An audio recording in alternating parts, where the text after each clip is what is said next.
Hey guys, and welcome back to What If Soul. I'm your host, Broken Soul, and it's time for a new episode of What If the Leaf Village Knew About Naruto's Parents. But before we get started, guys, please like, comment, and subscribe. Let's try and reach our goal of hitting 1,000 subs before the end of the year. So before we get started, guys, I wanted to take the time to address something. You're going to notice that there's very little, if not any, visuals at all in this episode. I want to try and see if I can work more on my audio storytelling. Because even I'll admit there are some times where I get lost on what's going on and who's going where.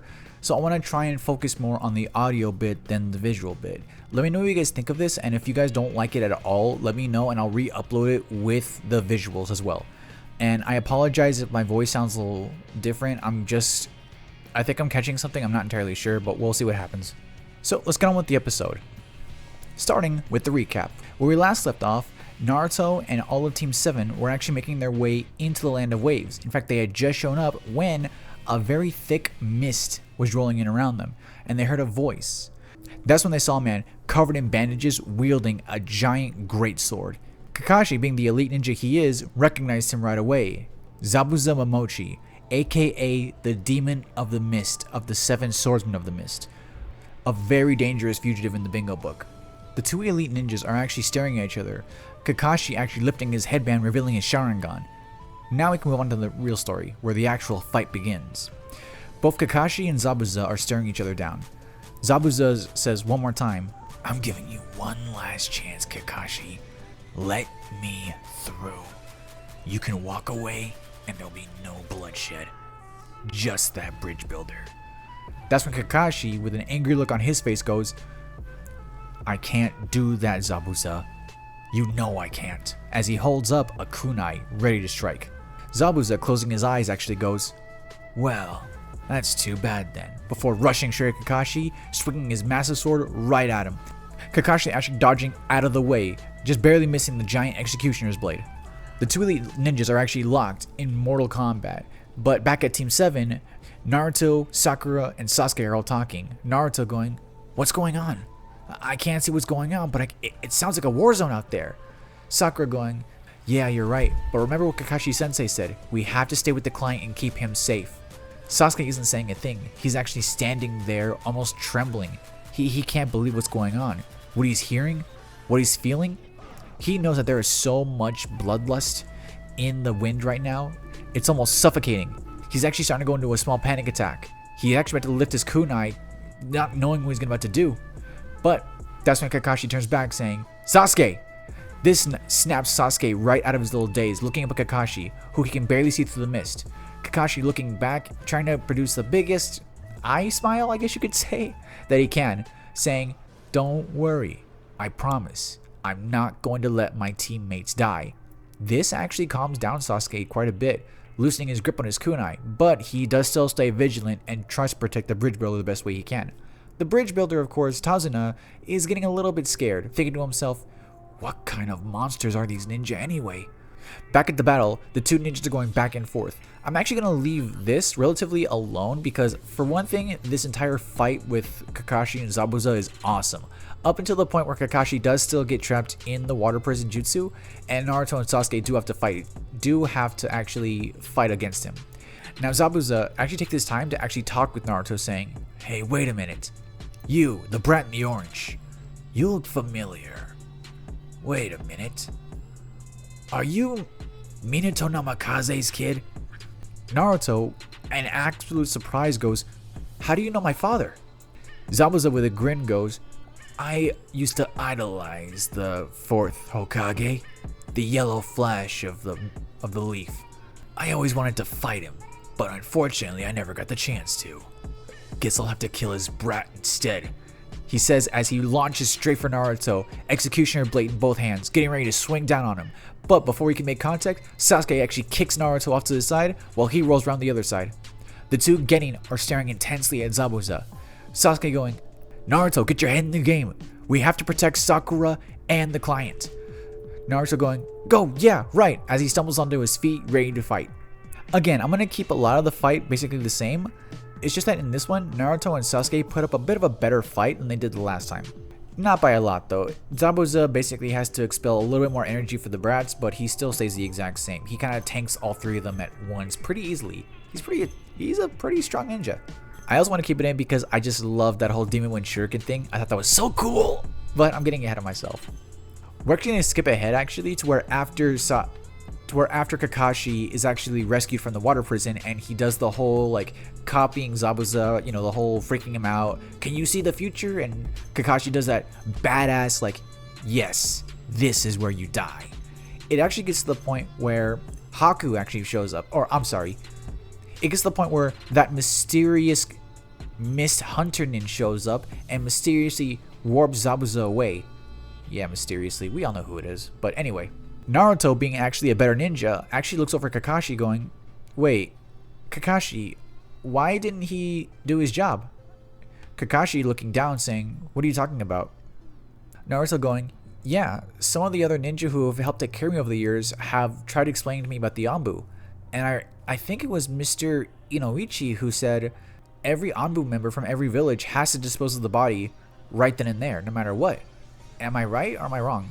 Kakashi actually kind of corrects Naruto by saying, well, Naruto, each village does something differently. I guess in terms of disposal, they have their own secrets as well. Kakashi's actually lying through his teeth about this one. I'm sorry. Kakashi's actually lying through his mask about this one, thinking to himself, Naruto's completely right. It's standard practice for every single Anbu to destroy the body as soon as they get the chance to, regardless of who's around. Something isn't right. But before Kakashi could finish that thought, he collapses due to chakra exhaustion.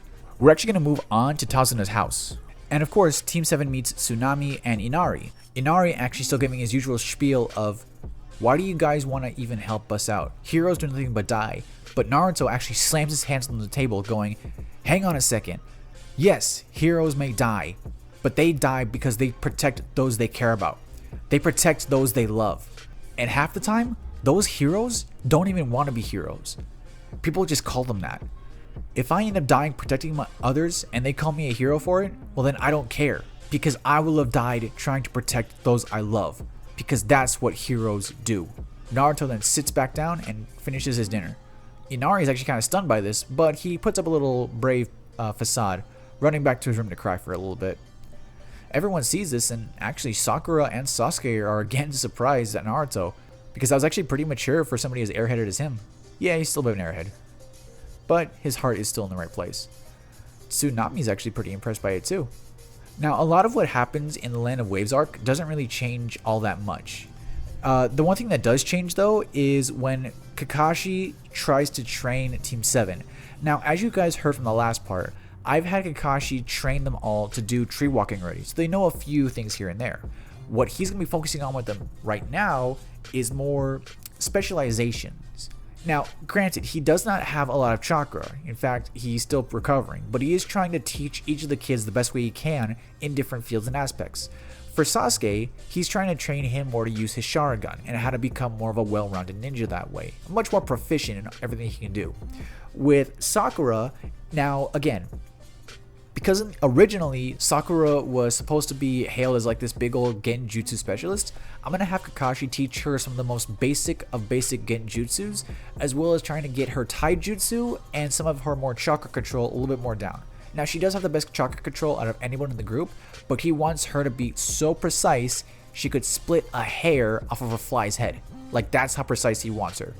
Now, as for Naruto, he is a much more rounded ninja. He's technically the most average one there is, with the exception, of course, of his massive reserves of chakra, as well as the multi-shadow clone jutsu he can use. Now, because Kakashi is taking a more active role in Naruto's training, I'm not going to say, oh, Naruto's going to know every secret about the shadow clone yet, but he is going to have him still train with the shadow clones. More specifically, he's actually going to teach Naruto a certain fighting style that requires him to have to face multiple opponents at once. So Kakashi has Naruto create 4 clones, and he has all 4 of them attack him in various strategic patterns and stuff like that. Essentially, think of it like this. Kakashi's taking control of a small squad of Naruto clones, and he has them all attack Naruto. What he's having Naruto do is defend in multiple different ways. He feels that if Naruto can learn this, and if he can teach this to all of his other clones, then he can be that much more of a resource to Team 7. Now, this actually goes on for a couple of days. In between that time, we actually get the whole, again, everything stays the same. Kakashi talks to Inari, Tazuna speaks to Team 7 about what happened to Inari's father, and of course the whole Gato situation, and everyone figures all the different stuff out. Everything does stay the same. Only thing is, Team 7 is getting much stronger. Now, Sasuke and Naruto's rivalry is still very much like intense, as it always is. So much so that in that giant field where everyone was training, of course Sakura's doing her own thing, minding her own business, but Sasuke and Naruto look over at each other every few minutes to see what they're doing, and they see that they're both training insanely hard, not knowing that they're fueled by the other person seeing their own progress. So of course the two of them are just constantly going back and forth. Now Naruto, being as stubborn as he is, he overdoes it again, sleeping in again, and he does still save Inari and Tsunami from those two samurai thugs from earlier. Now while he does that, he rushes off to the bridge, leaving Inari, again, the same thing as always. He rallies the entirety of the land of waves together to try and kick Gato out of their land. While he's doing that, Naruto makes his way to the bridge, where Kakashi and Zabuza are in the middle of their fight.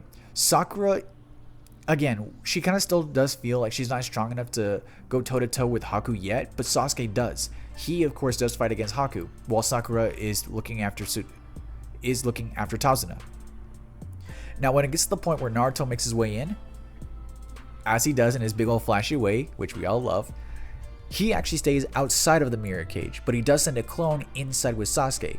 Naruto tries to attack from the outside, while Sasuke attacks from the inside with the clone.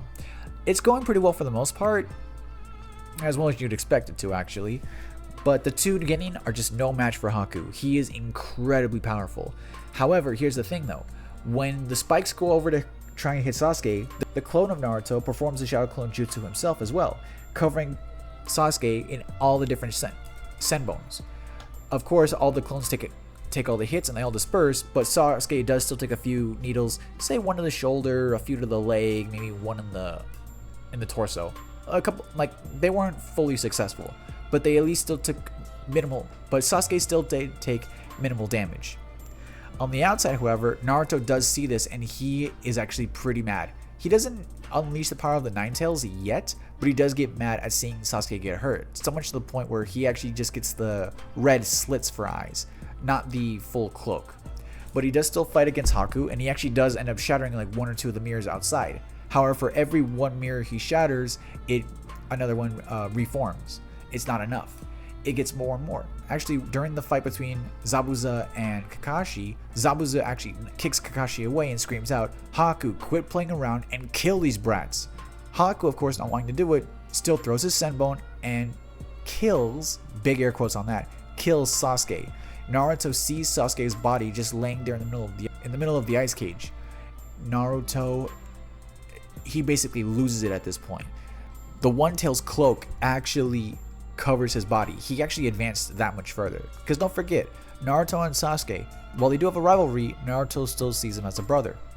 Now, Naruto, because he has more people in his life this time, he actually holds them all to a much higher, like, I want to protect everybody no matter what. If they so much as stub their toe, I want to be there with a band-aid and everything else. So him seeing Sasuke on the floor like that, he thinks to himself, I wasn't there for Sasuke. I wasn't enough. My clone wasn't enough, and it breaks him. He gets so upset that he ends up going full berserk, full cloak and everything. He actually rushes toward each of the mirrors, and he actually breaks his way into the mirror cage by shattering the mirror directly in front of him. And Naruto's anger and speed have been increased by tenfold. So he's literally running from mirror to mirror, breaking them with his fist, left, right, center, all over the place, until finally the entire cage breaks. Now, there's only one mirror left, and Haku tries to escape that mirror, but Naruto, again, grabs his wrist and just like last time, punches him through that same mirror, knocking the cage completely down. Now, back with Kakashi and Zabuza with their fight, Kakashi and Zabuza are actually in the middle of their fight going back and forth. Kakashi's summoning his dogs, Zabuza is pulling up one heck of a fight using the killing mist jutsu. It's going back and forth and back and forth. After Kakashi summons his dog, it actually pins Zabuza in place. Kakashi readying the Chidori, he's actually making his way straight for Zabuza, getting ready to penetrate him. Haku actually makes his way over to Kakashi. However, Naruto is not letting Haku get away. He actually tries to stop him, but Haku just slows him down just long enough. Haku only gets there in time, not to stop the Chidori with his body, but just to knock his armor away. So the Chidori does penetrate Zabuza, but instead of hitting his heart, it would actually hit another part of his chest, similar to the way that Sasuke took down Naruto in their Valley of the End fight. Yes, I'll be the first to admit, Zabuza would not survive this normally. However, Haku doesn't get angry or anything like that. Instead, he actually kneels right next to Zabuza and he cries. Kakashi, not wanting to kill Haku because he would get flashbacks to Rin, he doesn't do anything. He just stops and sits there. He actually gets down next to Haku and says, puts his hand on his shoulder and says, "I'm sorry." Haku's actually ignoring this, actually putting his hands on Zabuza, thinking he can use CPR to try and resuscitate Zabuza, but it's not working. After seeing all of this, Naruto actually starts to calm down and he realizes, wait, Haku cares for this guy? Why would anyone care for this guy? But then again, he turns around and he sees Sasuke's body laying there on the ground. Sakura actually ran over there earlier in the middle of that whole spat and is holding Sasuke, crying herself. Both sides of this conflict lost somebody, and Naruto is seeing how much this affects him, and he thinks the two of us aren't so different after all. Once Naruto is calmed down enough, he actually walks up to Kakashi and asks him what happened, what was going on. Kakashi tries to explain to him what happened, even the whole Nine Tails cloak thing, and that this is the result of it. Naruto feels horrible, actually begging Kakashi, "Sensei, is there anything we can do to help him? Anything at all?" Kakashi's not entirely sure, but before he can go further, Gato actually shows up with all of his men. He, of course, berates everybody. He walks over to Zabuza's body, just poking at Zabuza, just kicking him repeatedly. This pisses off Haku so much that actually just takes a senbon and just drives it straight into Gato's forehead, killing him almost instantly. Now, as soon as Gato's body just hits the ground, all the thugs are just in surprise, like, wait, what's going on? What happened? That kid killed him? Oh my god, well, how are we gonna get paid? And of course, Kakashi and Naruto were thinking, or Naruto's telling Kakashi, like, "Sensei, so with Gato dead, does that mean that the thugs are gonna go away?" Kakashi's still looking over at Haku in complete surprise, but then he looks over at the group and he narrows his eyes, going, "I don't think so, Naruto."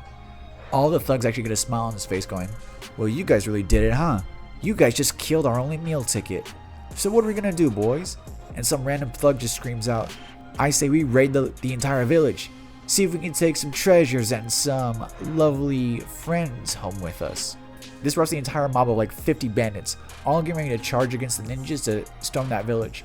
But before they could take their first step, an arrow lands right in front of them, and it's Inari along with the entire land of waves.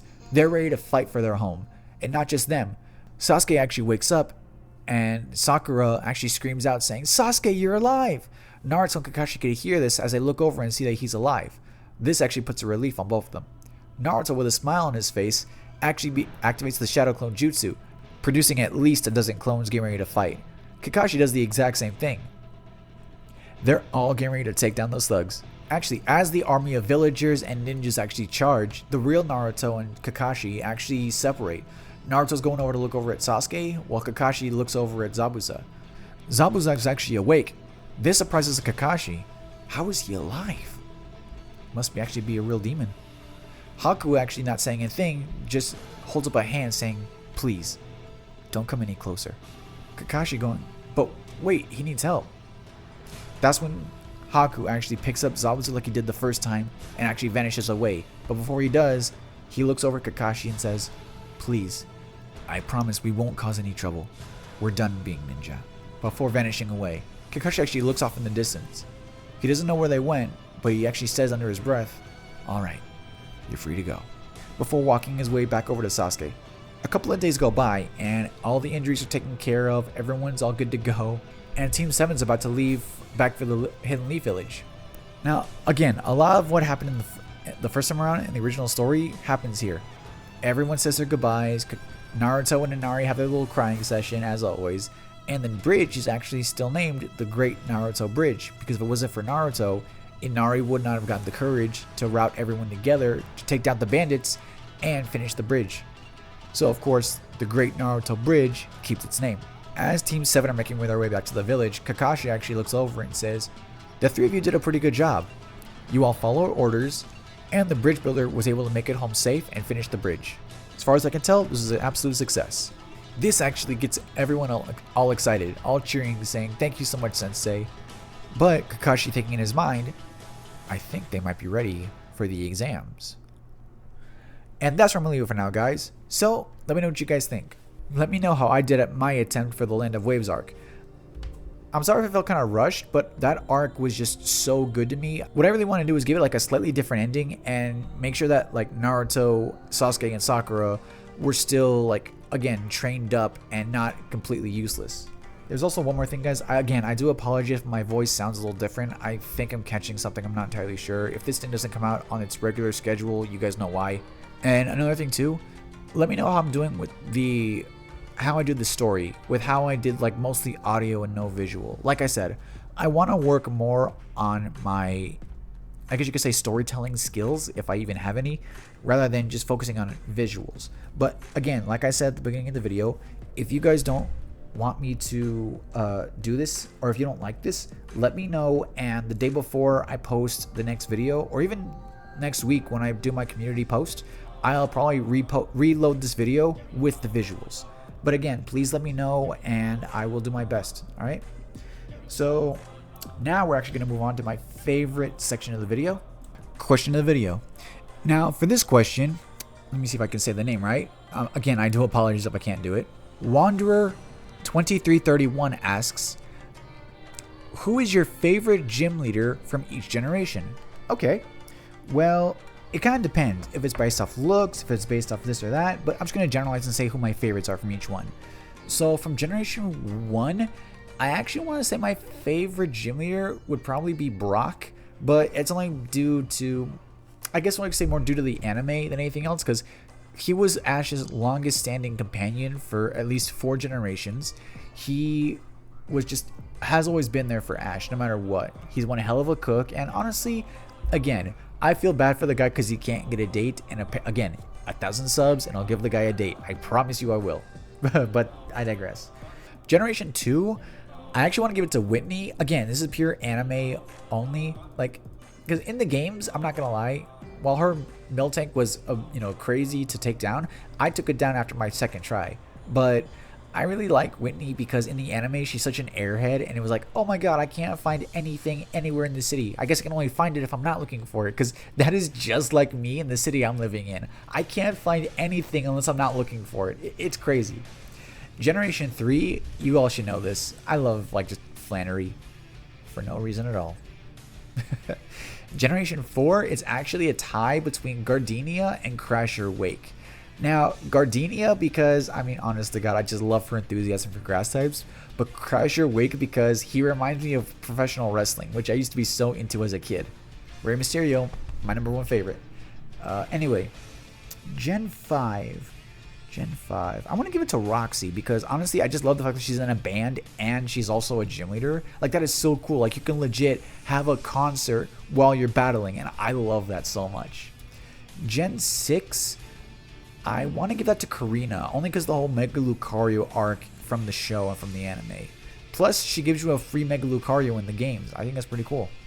Generation 7. Now, there were no gyms in Gen 7, but I'm going to go with Alola Captains or Trial Captains. And let me see. I actually want to go with Hala, because he's pretty cool. He actually reminds me of my grandfather. He's big, he's rugged, he's tough, he works with his hands, and everyone just goes to him for wisdom. So again, just like my grandfather. Let me see, Generation 8. Now, Gen 8, it's kind of hard to tell. I'd say probably a mix between either Raihan or Pierce, because Pierce is like the legit first Dark-type gym leader we ever had. But Raihan, I love because, again, he is a Dragon-type master, and like the fact that they added lore for Lance to be connected to the Dragon-type gym over in Galar, I think was pretty cool. So that's kind of why I like that. But I'm gonna say, yeah, probably Pierce, honestly, for that one, just because he's a rocker. I love rock music so much. You know, they say if you listen closely, you could hear the Linkin Park coming right off of me. Nah, but I'm kidding. And lastly, Gen 9. I'm not gonna lie, I really don't have a favorite for Gen 9. I think it's like just, I cared more about the exploration than anything else. But I don't know. Maybe it's just me. But yeah, that's my question. So thank you, Wanderer2331. I hope that answered your question. Please keep sending more questions to me. I really just love interacting with you guys. But yeah, no, that's the whole video, guys. So Naruto and his team went through the Land of Waves arc. Zabuza and Haku are still alive, so let's see what that does for it. And more importantly, Team 7 finally got some actual training and actual instruction from Kakashi. So let's see what they do with that. But anyway, so please let me know what you guys think. Let me know what if I could do anything better. And again, I apologize for the lack of or for no visuals. I just want to see how I can do for the audio.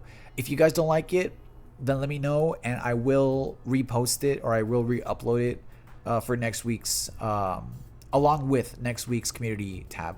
But like I said, let me know. So until next time, guys, this is Broken Soul saying, may y'all souls be ever bright. I love you guys. Bye.